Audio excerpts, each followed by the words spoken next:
master shooting at these foolish rappers. Long as I'm the number one, I don't care who come after.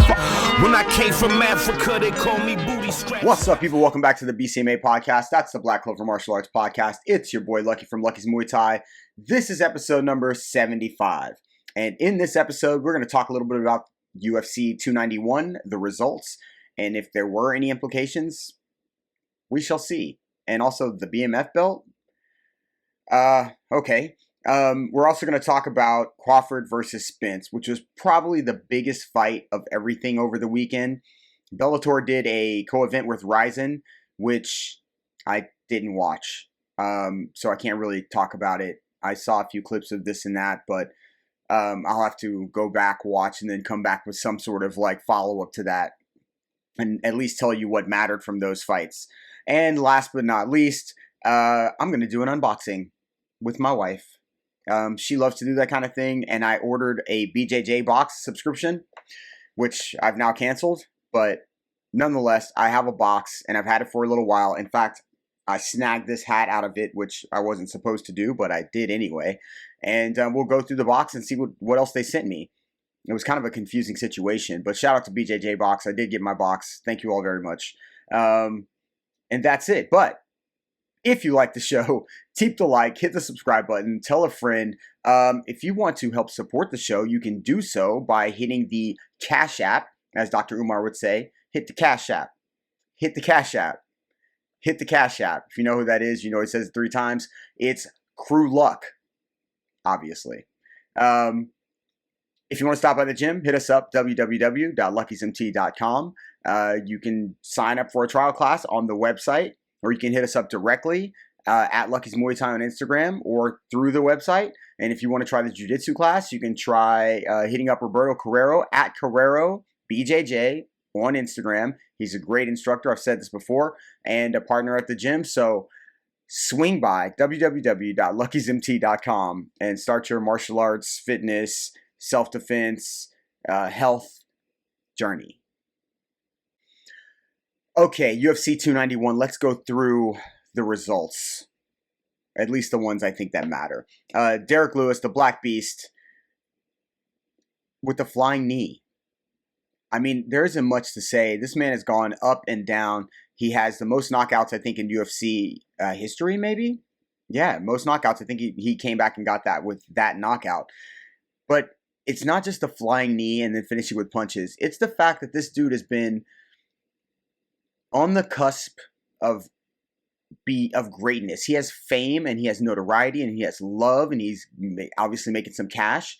But on the cusp of that greatness experience where you're just like, you know, he won the title or he won some sort of something, you know, interim title, bunch, I don't know.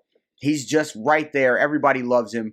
And the most important thing we noticed about the Black Beast, Derek Lewis, this weekend was the man showed up with abs, which he's struggled with his weight, struggled with his health because of his weight, more than likely struggled with his training because of all of that. And this man showed up with abs and jumping knee in the opening of the fight and finishes the fight within 30 seconds, something like that. So, you know, shout out to him for being able to overcome all this. And it's the last fight on his contract, and he did the exact right thing to make some big bucks in the new contract.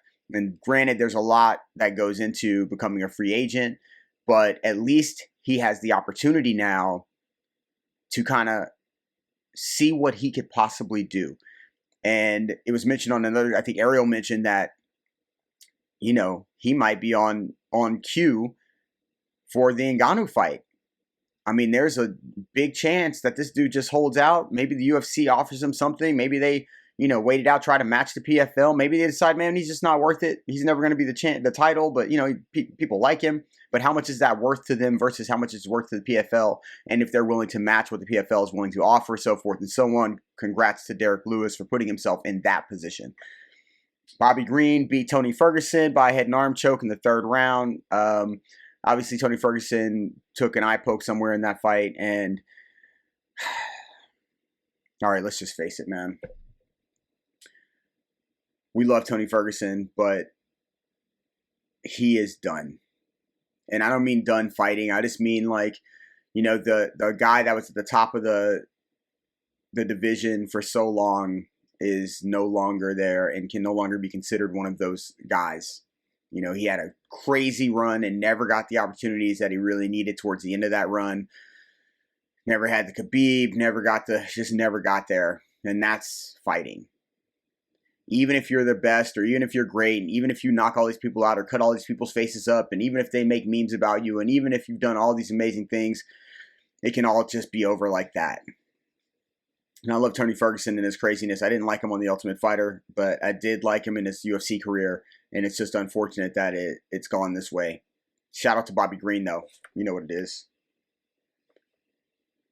Yeah. Kevin Holland put out Michael Chiesa with a Darce again early in the fight. It was funny, before the fight started, or what was going on, I was thinking Michael Chiesa, like, I don't know where this guy is, man.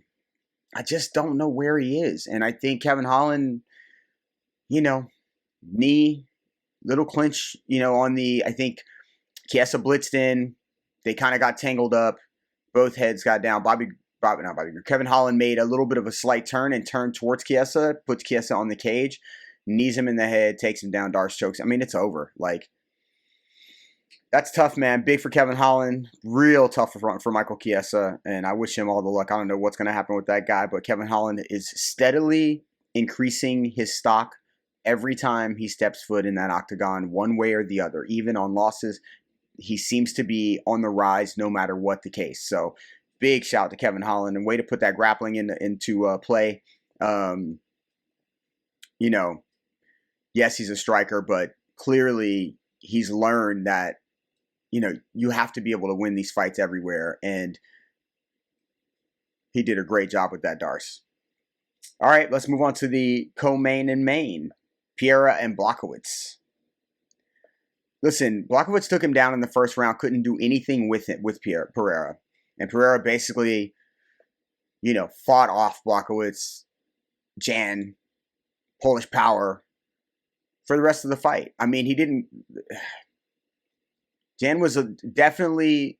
They were both a little bit gassed. Jan definitely looked more gassed, and he really just couldn't do anything with the grappling, which is, like, if you really aren't being super successful standing up, and you have to rely on your grappling, then you need to take them down. You have to really show, like, a great submission effort, have something close to being locked in, or apply a hell of a lot of ground and pound. Otherwise, that person getting back to their feet negates the fact that you took them down because you didn't do anything with it. And I know you tried to do it the first round, which is probably what won you the first round. Like, I'm talking to Jan personally, but, and I honestly... I could have seen 50-50. I could have seen it a draw because neither one of them actually took over the fight. I think they just voted for the one that actually did a slightly more damage than the other. That's it. Pereira, again, shaking the odds. And, I said this before. I don't know if it's going to happen. But what we're looking at is a rematch with Adesanya for the 205-pound belt, which Pereira will at some point hold. It's whatever these two dudes have, their destinies are intertwined. So let's best believe that if Pereira gets that belt, it'll be Adesanya versus Pereira for the 205-pound belt, and it will be glorious. All right, BMF belt was on display on, I don't know. It was out there, which, who cares? I mean, I guess it's like Gaethje said, it's good for their legacy. But it was Gaethje versus Poirier for the BMF belt. And at the beginning of the fight, I noticed that Gaethje was throwing a lot of kicks. Not that he doesn't throw a lot of kicks. He was throwing a lot of outside leg kicks. I don't know what that meant, but I was like, damn, kicking looks like it's going to be a big part of the game plan with Gaethje, like bigger than before.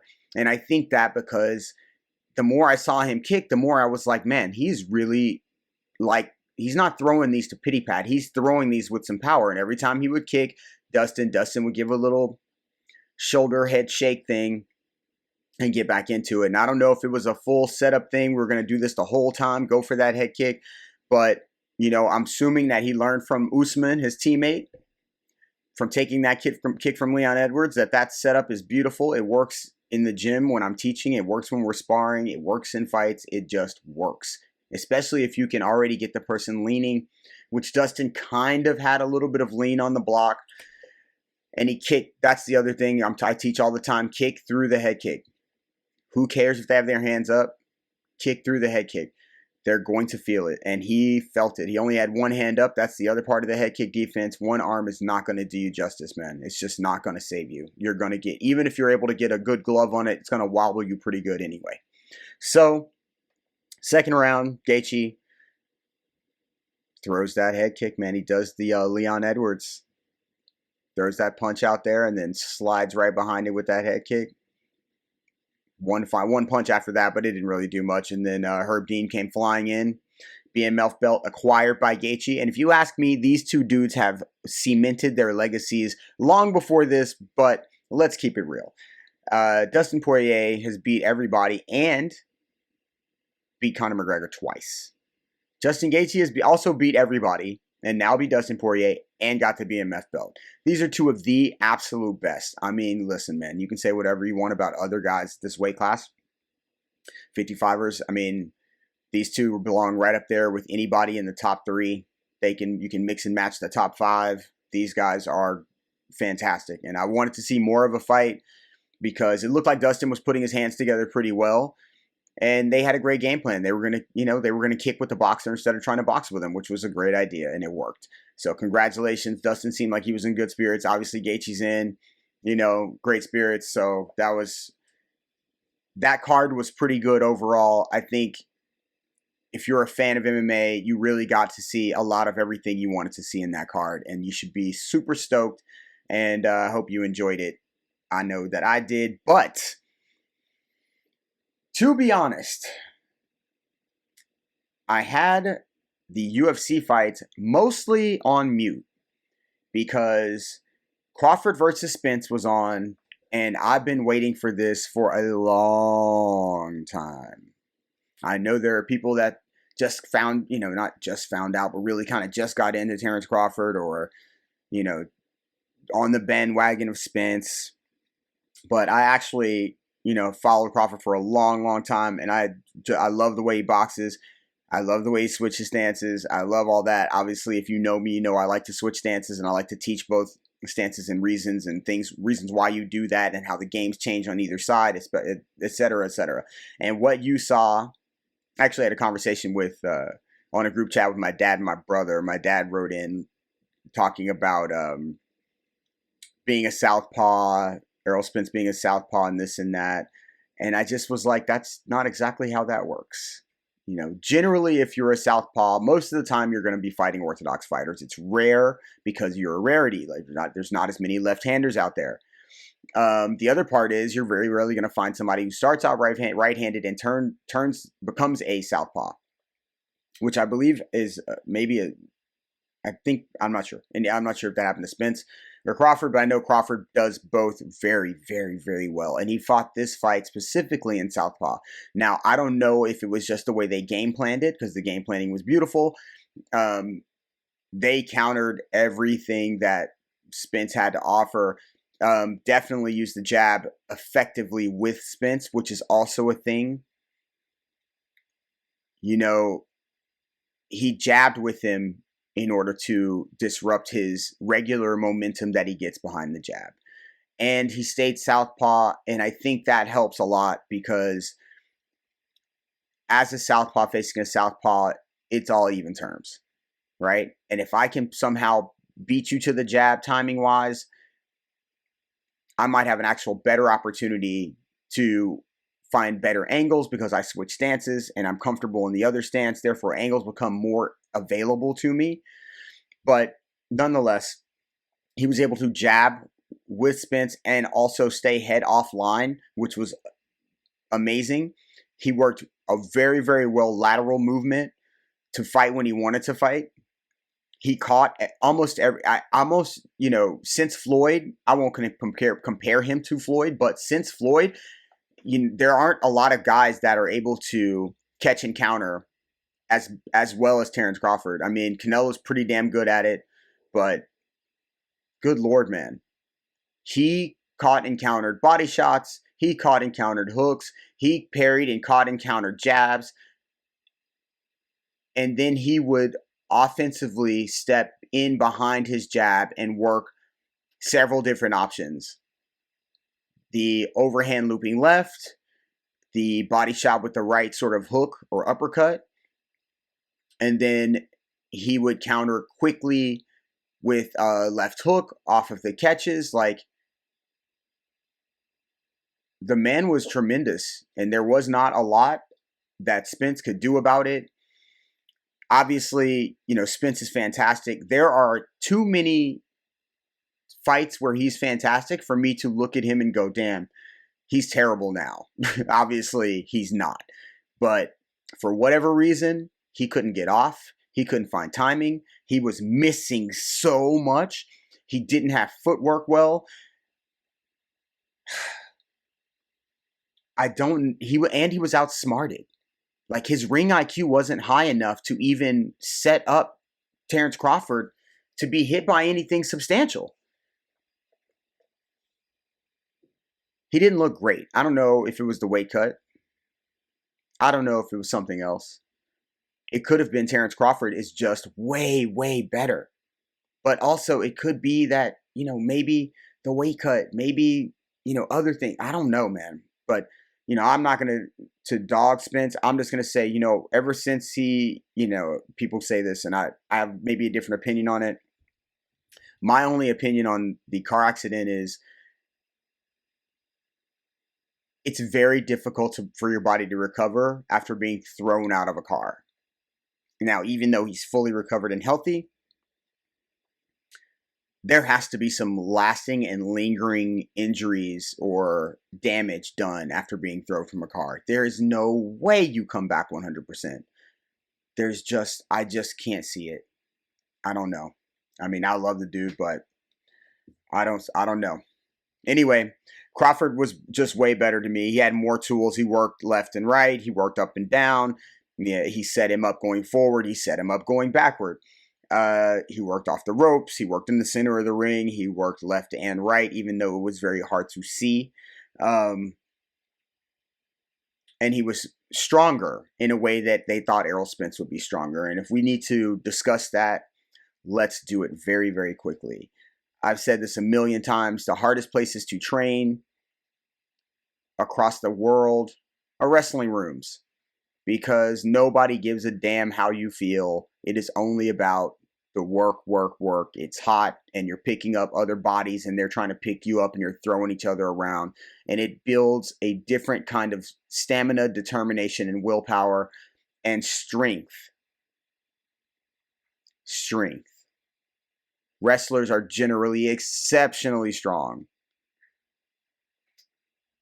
Terence Crawford was first a wrestler. There's a video of him wrestling one of his trainers in slides, or one of the guys at the gym. I'm going to post it. He's wrestling this guy in slides, eventually takes him down and cradles him, and it's over. Now, I don't know if this guy's a wrestler at all. It doesn't even matter. The point is, he had great technique here. His wrestling hasn't left him, which means his strength hasn't left him. So, if you ask me, everybody mistook the idea that this smaller dude, a slightly smaller guy, was going to be way less strong. But I can tell you from training with wrestlers, both in Muay Thai and Jiu-Jitsu, that their strength is not what you think. It's way stronger, and it's not the same kind of strength as, say, somebody that lifts weights all the time. It's just not the same. And they're used to how to move their bodies. They're way more in tune because they have to be.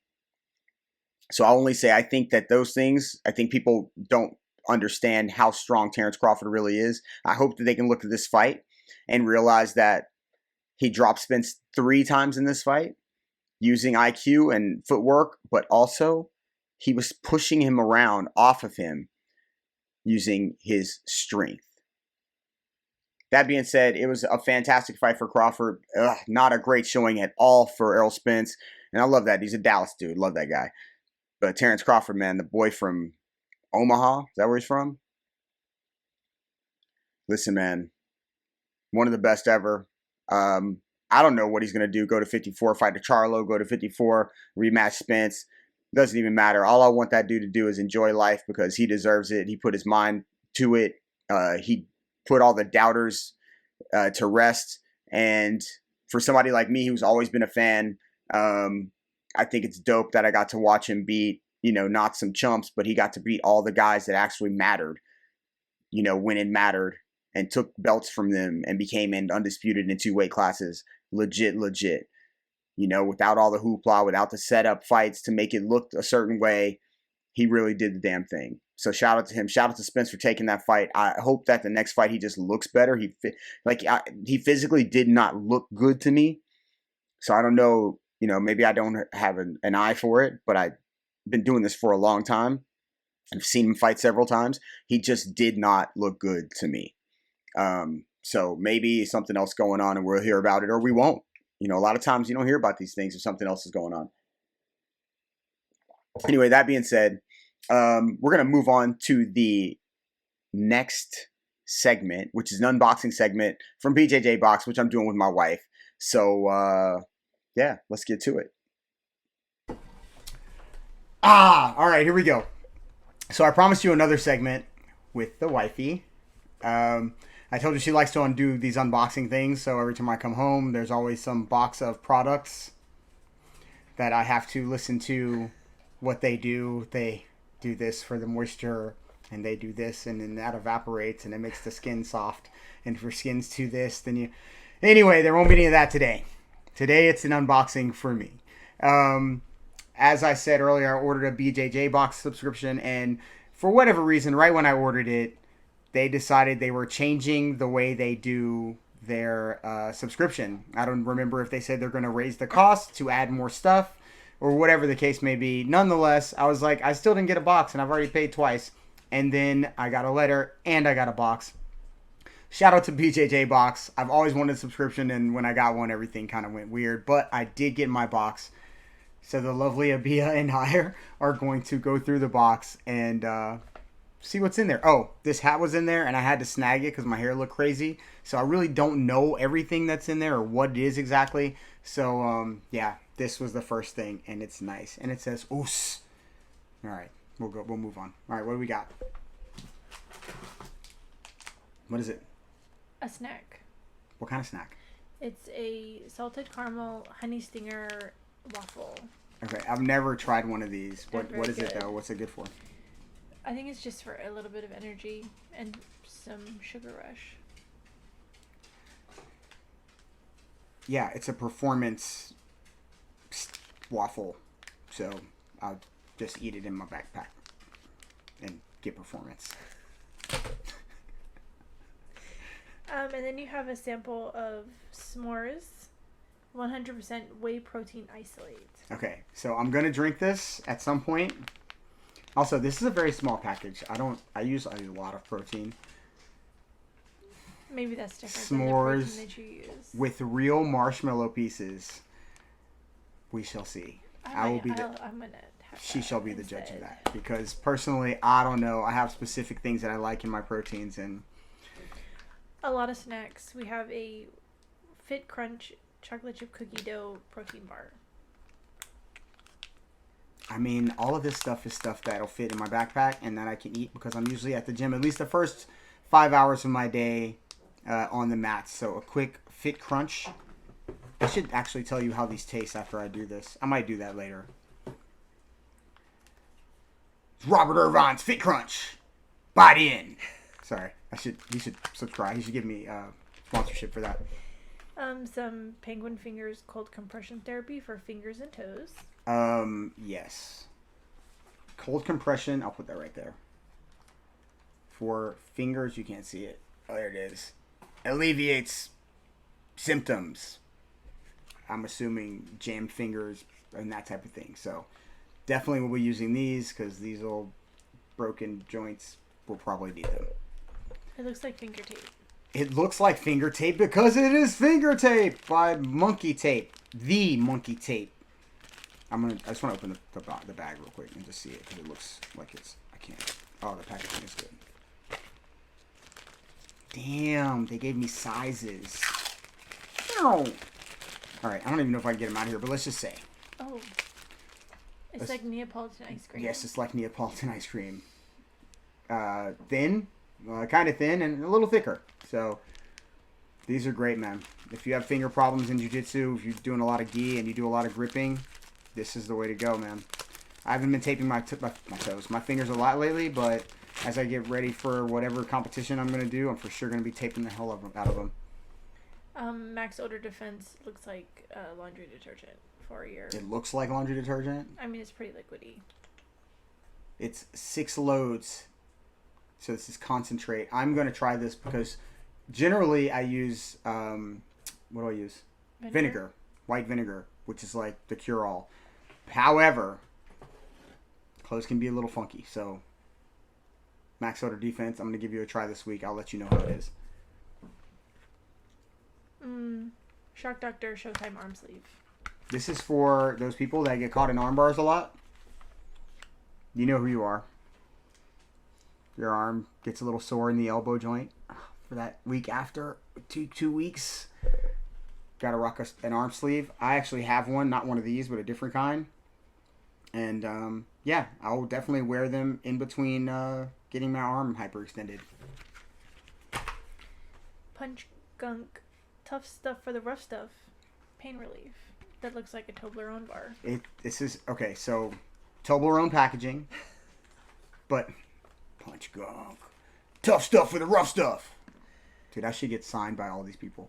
Pain relief. So, you already know you hurt. Get some stuff, rub it on there, and it'll feel better.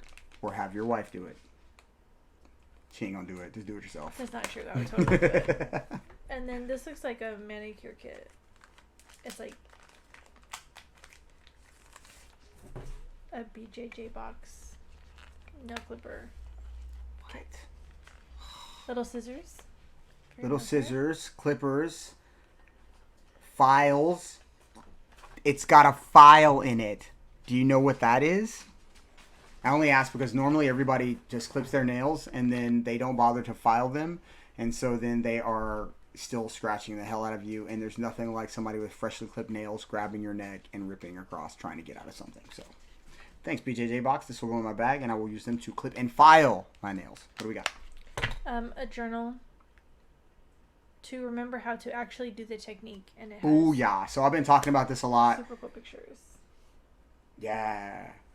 Pictures and a journal from BJJ Box on so you can write down everything you're learning and things that you're trying to work on. There were some apps that I used in the past that were really great. I would go in there at the end of class and I would, type in the things I worked on, how many reps, how many hours we trained, whatever we did, and I kept that for quite a while. But I've always really wanted a notebook so I can actually sit and write and talk about, write about the things that I've practiced, what I need to work on specifically. I love this. And it says right on the front, just so everybody knows, well, that didn't work. Because, as you know, generally when you're starting out with a technique or trying a technique at the beginning, that shit don't work. So, shout out again, BJJ Box. This is fire. And I hardly ever say that, but this is definitely going to get some use. And you have a t-shirt with, it's a tank top with a bear on it. It's a large tank top with a bear. It says BJJ mode. You already know what it is. Going ham like a bear. Going ham like a bear. Because bears like ham or something. I know that's how that relates. Because you see a ham, you go, well, BJJ Box gave us a BJJ mode. Love it. And then here is a shirt with a lion on it. Dude, I'm going ham like a bear. And I'm going ham like a lion. Because lions eat hams. That's not true. Don't listen to me. I know nothing about the wild. But anyway, it's a nice shirt. I'm going to rock it. What else we got? Oh, my favorite part of the box is the products. Okay, of course.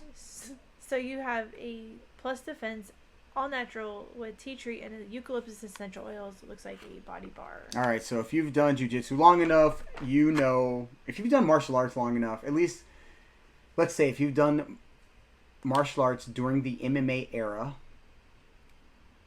in the last 20 some odd years or so, you would have come across Defense Soap. Defense Soap was like one of the first products for people that are on the mats a lot to try to keep your body clean so you don't get, you know, MRSA or some other nasty fungal disease on your body.